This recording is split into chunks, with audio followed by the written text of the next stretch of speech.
Good morning students.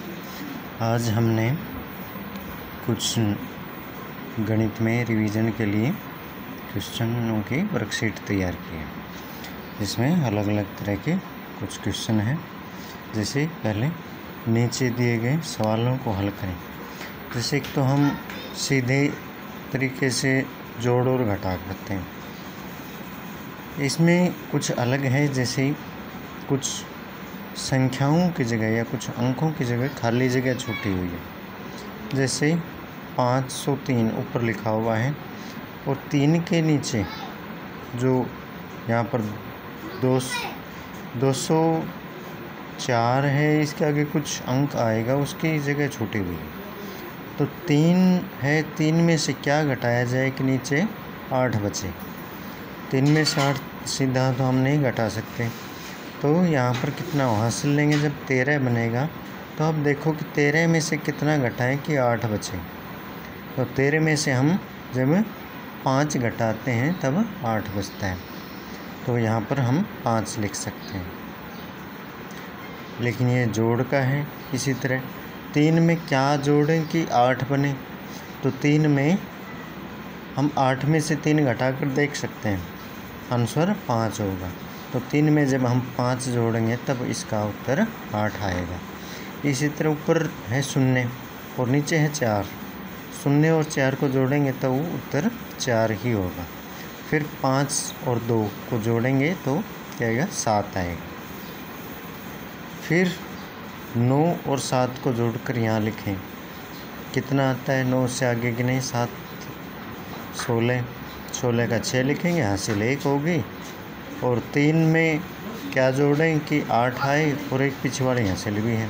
तो 3 में एक जोड़ा 4 और 4 में फिर क्या जोड़ें कि 8 बने, तो यहाँ पर होगा 4। इसी तरह यहाँ पर 6 में क्या जोड़ा जाए कि 11 उत्तर बने, क्योंकि इसके आगे तो कोई अंक नहीं है, तो इन्हीं 2 अंकों का जोड़ 11 होगा। तो यहाँ पर जैसे हम 11 में से 6 घटाकर दूसरी संख्या निकाल सकते हैं। दूसरी संख्या होती है 5। 6 में 5 जोड़ेंगे तो उसका उत्तर 11 होगा। इसी तरह यहाँ पर किस संख्या में या किस अंक में 9 जोड़ा जाए कि आंसर 5 आए। ऐसी कोई संख्या नहीं है जिसमें 9 जोड़ेंगे 5 आएगा। 5 से मतलब यहाँ पर हो सकता है 15। तो किस में 9 जोड़ें कि आंसर 15 हो। तो 15 में से हम 9 घटाकर देख सकते हैं, उत्तर होगा 6। 9 में 6 जोड़ेंगे तो उसका उत्तर 15 आएगा। इसी तरह ये आगे वाले हैं कि एक हासिल वाला इसमें जुड़ेगा, तो 9 में क्या 0 जोड़ी तो 9 और एक हासिल जोड़ी 10, 10 की फिर 0 और 7 और 5 12, 12 में फिर से पीछे वाले एक हासिल 13। इसी तरह ही आगे वाले हैं। नीचे दी गई संख्याओं को आरोही या बढ़ते क्रम में लिखो। आरोही क्रम, बढ़ता क्रम। सबसे छोटी संख्या पहले, फिर उससे बड़ी, फिर उससे बड़ी, फिर उससे बड़ी।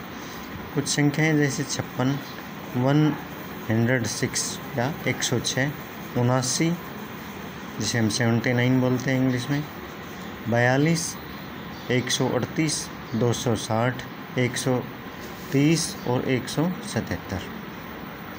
तो इनमें से सबसे छोटी संख्या कौन सी है? 30 है। फिर उसके बाद 42, फिर 56।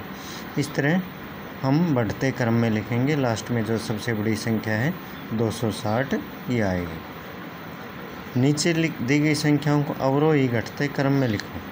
अब पहले वाले का उल्टा, यहाँ पर सबसे बड़ी संख्या सबसे पहले आएगी।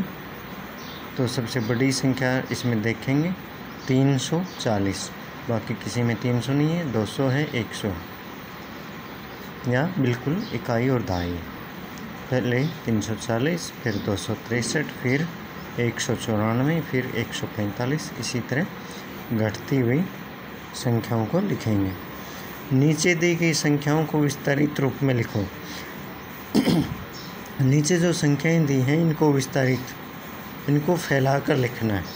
जैसे इसको हम पढ़ते हैं 5720, 5720। और ये आगे कोई इकाई का अंक नहीं है, 0 है। इकाई का अंक तो है लेकिन 0 से अलग नहीं है कोई, तो 0 है तो वही लिखेंगे।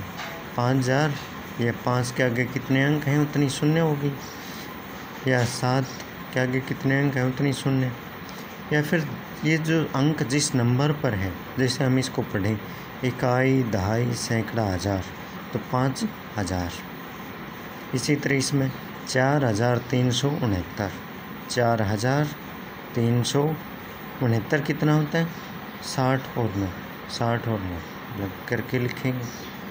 इसी तरह आगे वाली संख्याएं 6457, 3980। अगला सवाल देखो, नीचे दी गई संख्याओं को शब्दों में लिखो। जैसे पहली संख्या है 123, 123, 504, 504। हम इंग्लिश में भी लिख सकते हैं, हिंदी में भी लिख सकते हैं, जैसे मैंने हिंदी में लिखा हुआ है। 276, 340, 269, 492। ये आप रिवाइज करो। Okay, thanks.